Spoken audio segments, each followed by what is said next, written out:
할렐루야. 새 아침 주님의 은혜에 감사하면서 주님의 은혜 앞에서 살아가시는 모든 분들 주님의 이름으로 환영합니다. 우리 함께 사도신경으로 신앙 고백 드리면서 주님 앞으로 나아가겠습니다. 전능하사 천지를 만드신 하나님 아버지를 내가 믿사오며 그 외아들 우리 주 예수 그리스도를 믿사오니 이는 성령으로 잉태하사 동정녀 마리아에게 나시고 본디오 빌라도에게 고난을 받으사 십자가에 못 박혀 죽으시고 장사한 지 사흘 만에 죽은 자 가운데서 다시 살아나시며 하늘에 오르사 전능하신 하나님 우편에 앉아 계시다가 저리로서 산 자와 죽은 자를 심판하러 오시리라. 성령을 믿사오며 거룩한 공회와 성도가 서로 교통하는 것과 죄를 사하여 주시는 것과 몸이 다시 사는 것과 영원히 사는 것을 믿사옵나이다. 아멘.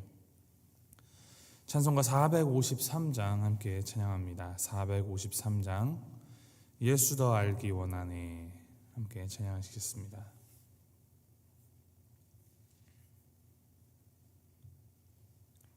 찬송가 453장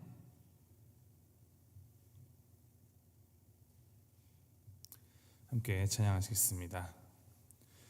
예수 더 알기 원하네 크고도 넓은 은혜와 대속해 주신 사랑을 간절히 알기 원하네 내 평생의 소원 내 평생의 소원 대속해 주신 사랑을 간절히 알기 원하네 성령이 스승되셔서 진리를 가르치시고 거룩한 뜻을 깨달아 예수를 알게 하소서 내 평생의 소원 내 평생의 소원 대속해 주신 사랑을 간절히 알기 원하네 성령의 감화 받아서 하나님 말씀 배우니 그 말씀 안절안절이 내 맘에 교훈되도다 내 평생의 소원 내 평생의 소원 대속해 주신 사랑을 간절히 알기 원하네 예수가 계신 보좌는 영광에 둘려 있도다 평화의 왕이 오시니 그 나라 왕성하도다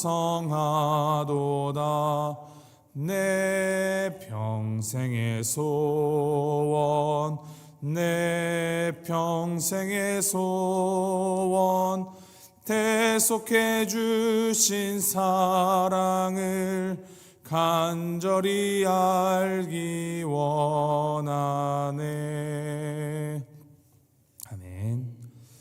하나님의 말씀 함께 봅니다. 요한복음 12장 20절부터 36절까지 말씀 우리 함께 보겠습니다. 요한복음 12장 20절부터 36절까지 말씀 우리 한 목소리로 묵묵합니다.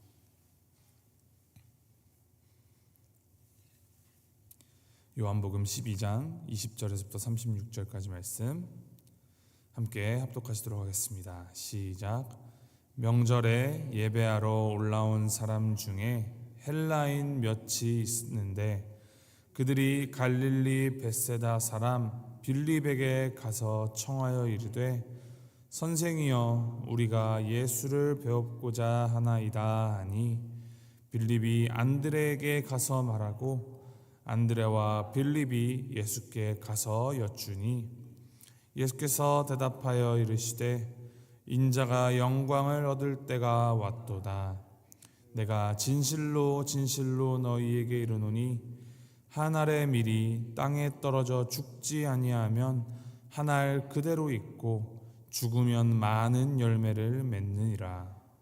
자기의 생명을 사랑하는 자는 잃어버릴 것이요 이 세상에서 자기의 생명을 미워하는 자는 영생하도록 보전하리라.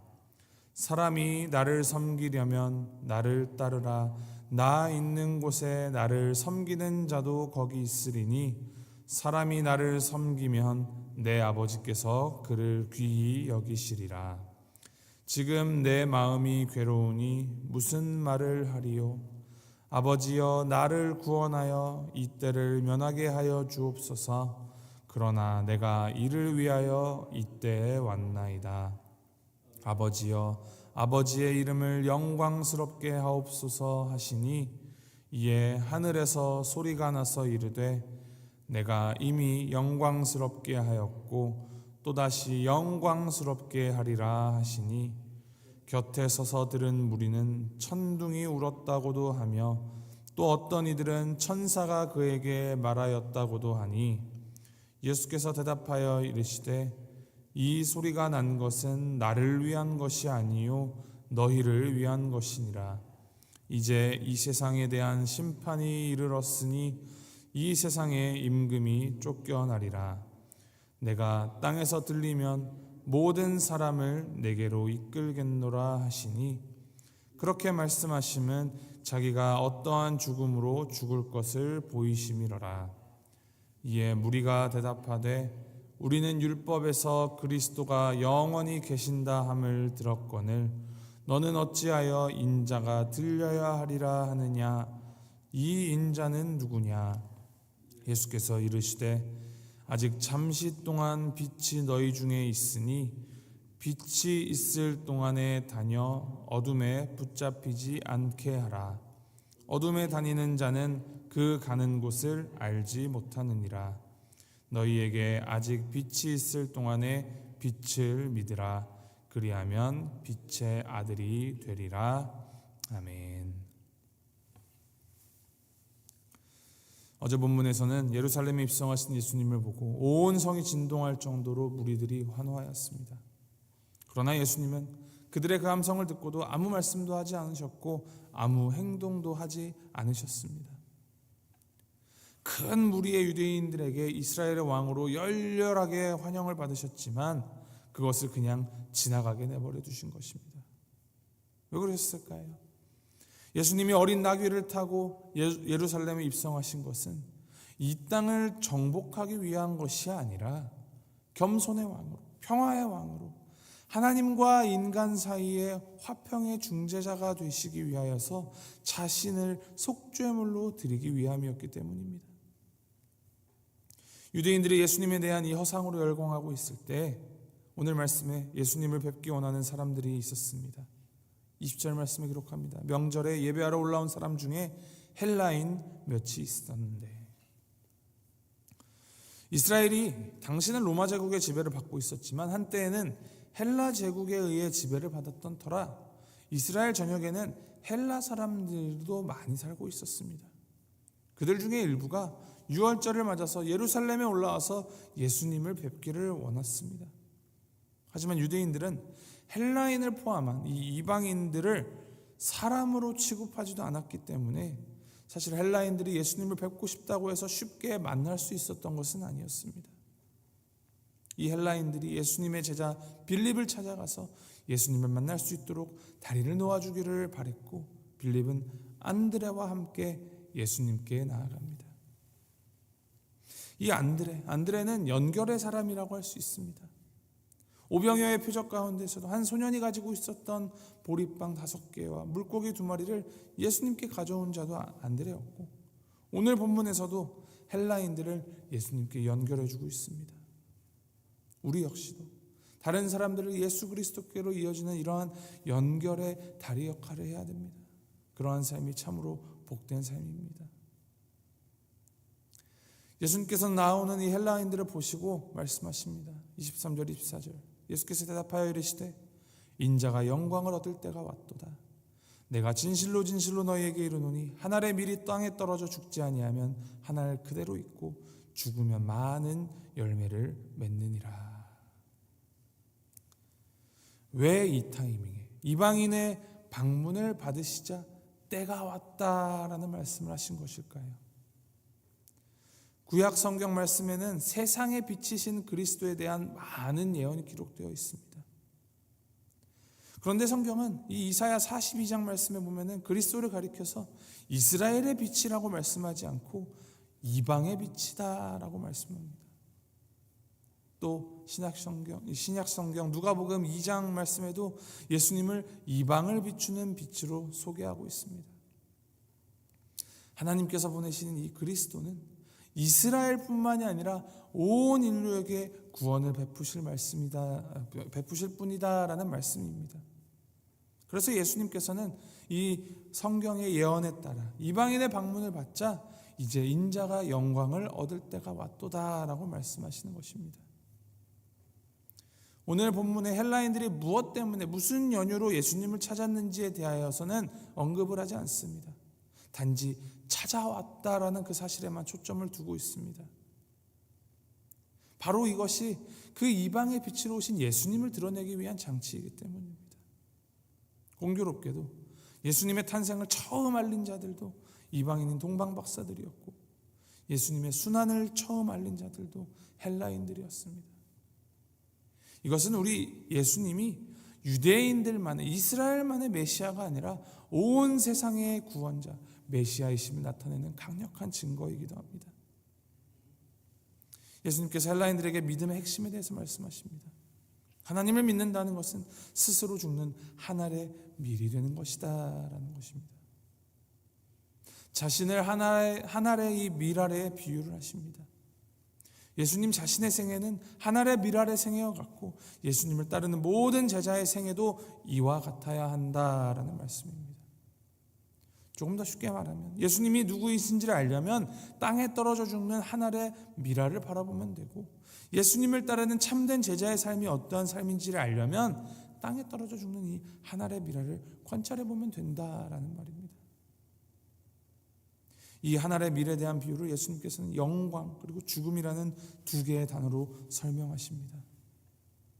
자신이 영광을 얻을 때가 오기는 하지만 그것은 자기가 죽을 때 얻을 수 있고 이것은 마치 이 한 알의 밀알이 땅에 떨어져서 죽는 모습과 같다라고 말씀하십니다. 예수 그리스도께서 가져올 영광이 세상 사람들이 꿈꾸는 그런 정치적, 경제적, 군사적인 영광이 아니라 자신의 희생을 통하여서 죽음을 통하여서 가져올 영광이라는 말씀입니다. 이것을 볼 때 기독교가 말하는 영광은 언제나 희생을 통한 영광, 자기 십자가를 짐으로써 얻는 영광이다라는 것을 우리는 기억해야 합니다. 영적인 영광이든 세상적인 영광이든 우리 기독교 성경 말씀이 말하는 영광은 항상 언제나 희생을 통한 영광을 이야기합니다. 나의 희생을 통해 이웃이 기쁨을 누리게 하는 것, 그 이웃의 기쁨으로 말미암아서 나의 기쁨이 더욱 커지는 것, 이것이 바로 성경이 말하는 복이요 평안이며 영광입니다. 그 영광에 참여하는 삶, 그러한 삶을 사는 것이 예수님을 따르는 제자의 삶입니다. 우리가 예수님이 그러하셨던 것처럼 나의 삶의 자리에서 나를 위한 삶이 아니라 나를 내려놓고 나를 포기하여서 나를 사용할 때 하나님의 나라가 확장된다라는 이치입니다. 이러한 믿음 생활이 어려운 이유, 그것은 내가 썩지 않고 나를 포기하지 않으면서 하나님 나라의 확장을 이야기하기 때문입니다. 내가 하는 것이 중요하고 나의 어떠함을 드러내는 것이 더 중요해서 나는 손해보고 싶지 않으면서 그 주님께서 보이신 거룩한 사명을 이루고자 하는 절충안을 찾으려니 어려운 것이죠.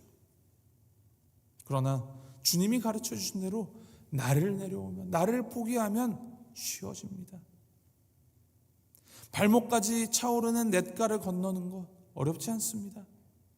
단 신발을 벗지 않고 발 젖지 않고 그것을 건너려니까 어려운 것입니다. 그리고 이러한 자기 부인의 삶, 자기 희생의 삶이 진정으로 더욱 가치 있다라는 그것을 예수님의 십자가가 증언하고 있는 것입니다. 주님께서 십자가에서 피 흘리시며 그 가치를 증명하셨는데 우리는 왜 자꾸 우리에게 맡겨진 십자가를 떠넘기면서 나의 의와 하나님의 구원이 동시에 같이 이루어지기를 바라는 것일까요? 예수님께서 말씀하십니다. 35절 36절. 아직 잠시 동안 빛이 너희 중에 있으니 빛이 있을 동안에 다녀 어둠에 붙잡히지 않게 하라. 어둠에 다니는 자는 그 가는 곳을 알지 못하느니라. 너희에게 아직 빛이 있을 동안에 빛을 믿으라. 그리하면 빛의 아들이 되리라. 빛이 있을 동안에 라는 어구를 2번 반복하여서 말씀하십니다.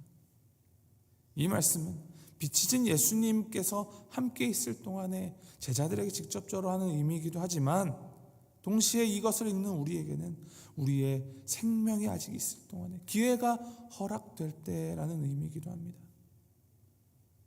우리가 이 땅에 살아있는 동안에 이 땅에서 마지막 숨을 내어 쉬기 전에 우리의 삶을 인생을 가장 가치 있게 사는 방법은 빛이신 주님을 목적으로 삼고 사는 것입니다. 주님께서 보여주신 주님이 세우신 그 십자가의 가치를 붙들고 내가 주님이 걸어가셨던 것처럼 한 알의 밀알이 되어 사는 삶입니다. 이것을 기억하시면서 진정으로 한 알의 밀알이 되는 삶 살아가시기를 축원합니다. 우리에게 영원한 생명을 주시기 위하여서 십자가에 피 흘려 주신 그 주님을 우리의 힘으로 여기고 그 주님을 본받아서 우리의 각자의 삶의 자리에서 나를 내려놓고 나를 부인하는 하나의 밀로서 살아가는 오늘 하루 삶이 되시기를 주님의 이름으로 소망하고 축복합니다. 함께 기도하시겠습니다. 우리 기도하실 때 우리 교회의 올해의 표 하나님의 마음에 합한 교회가 되자 이것을 되새기시면서 함께 기도하시겠습니다. 하나님의 마음에 합한 교회, 하나님의 마음에 합한 성도로 살기 위하여 나는 무엇을 할 수 있습니까? 나는 무엇을 해야 합니까? 그저 무의미하게 나를 위한 종교 생활하는 데 만족하는 그러한 교회, 그러한 성도 되지 않게 하여 주시옵소서. 주님께서 보이신 십자가의 의미를 참으로 깨닫고 하나의 밀알이 되라 하신 그 말씀을 남이 아닌 나에게 적용시키는 참된 그리스도인의 삶 살게 하여 주시옵소서. 우리 주님 앞에 우리의 삶을 올려드리며 결단하시면서 함께 기도하며 나가겠습니다. 우리 각자의 입술로 함께 기도합니다. 사랑해 주 하나님 아버지 감사합니다. 하나의 밀알이 되어 자기 스스로를 내려놓고 버리심으로 온 인류에게 구원을 허락하신 이방의 빛이 되신 우리 주 예수 그리스도를 오늘 말씀을 통하여서 다시 한번 되새기게 하신 주님 감사합니다. 주님께서 죽음을 통하여서 그 영광을 이루셨고 그 아버지 죽음을 통하여서 가장 큰 영광을 받으신 것을 우리가 되새기면서 아버지 또 우리를 그러한 삶으로 쫓아가시는 우리 아버지 하나님의 부르심에 따라서 그러한 삶을 살기로 다시 한번 결단하며 나아갑니다. 아버지 우리의 종교생활, 우리의 믿음생활이 우리의 신앙생활이 무엇을 위한 신앙생활이 되겠습니까? 나를 위한 것이 아니고 오직 주님을 목적으로 삼고 주님을 위하여서 주님의 영광을 위하여서 살아가는 삶이 참된 가치임을 다시 한번 되새기며 나아갑니다. 우리에게 보이신 그 하나님의 나라, 이 땅 가운데 심어나갈 하나님의 나라 확장을 위하여서 아버지 우리가 기꺼이 주님께서 그러하셨던 것처럼 하나의 밀알이 되어서 살아갈 수 있도록 주님 붙들어주고 인도하시옵소서. 그것이야말로 진정으로 가치 있고 진정으로 의미 있는 삶을 다시 한번 되새기면서 자꾸만 고개를 지켜드는 나를 아버지 주님의 십자가 앞에 내려놓게 하시고 주님께서 우리에게 허락하신 각자의 십자가를 달게 지고 주님 함께 길을 따라가는 제자의 삶 살아갈 수 있도록 그래야 참된 기독교의 가치를 세상 가운데 전하며 정말 우리가 올바른 믿음생활 주님께서 원하시는 믿음생활하는 교회가 될 수 있도록 성도가 될 수 있도록 주님께서 인도하시고 붙들어 주시옵소서. 나를 위한 나의 안위를 위한 나의 어떠함을 위한 신앙생활하지 않게 하시고 온전히 주님만을 드러내고 그리스도를 더욱더 높이 세우는 주님의 주님께서 세우신 그 깃발을 휘날리며 살아가는 우리가 될 수 있도록 주님께서 인도하시옵소서. 우리가 번성하고 우리가 오는 것이 아니라 오직 그리스도가 드러나고 그리스도가 살아가는 것이 참된 기독교의 가치임을 다시 한번 되새기면서 그 복음의 진리에 따라서 살아가는 우리가 될 수 있도록 주님 인도하시고 붙들어 주시옵소서. 오늘 하루의 삶 주님께 맡겨드립니다. 정말 이 말씀을 우리가 삶의 구석구석에서 삶의 순간순간에 기억하게 하시고 이 하나의 밀알이 되겠다는 이 마음, 이 기도로 아버지 우리가 오늘 살아갈 수 있도록 인도하시고 함께하여 주시옵소서. 하나님 아버지, 주님께서 이 하나의 밀이 땅에 떨어져 죽지 아니하면 하나의 그대로이지만 죽으면 많은 열매를 맺는다 말씀하셨습니다. 주여, 이 말씀을 기억하면서 주님의 마음을 알아 내가 하늘의 미랄이 된 삶 살아가도록 붙들어 주시옵소서. 우리에게 영원한 생명을 주시기 위하여서 십자가에 달리신 그 주님을 잊지 않게 하시고 빛 되신 주님을 목적 삼고 살아가도록 인도하여 주시옵소서. 그것이 바로 우리 인생의 가장 값어치 있고 가장 복을 누리며 가장 영광되는 삶임을 기억하면서 주님의 빛에 온전히 참여하는 삶 살아가도록 주 함께하여 주시옵소서. 감사드리며 이 모든 말씀 우리를 위하여서 기꺼이 자기 목숨을 버리신 빛이신 우리 주 예수 그리스도의 이름으로 기도합니다. 아멘. 하늘에 계신 우리 아버지여, 이름이 거룩히 여김을 받으시오며 나라가 임하옵시며 뜻이 하늘에서 이룬 것 같이 땅에서도 이루어지이다. 오늘날 우리에게 일용할 양식을 주옵시고 우리가 우리에게 죄 지은 자를 사하여 준 것 같이 우리 죄를 사하여 주옵시고 우리를 시험에 들게 하지 마옵시고 다만 악에서 구하옵소서. 대개 나라와 권세와 영광이 아버지께 영원히 있사옵나이다. 아멘.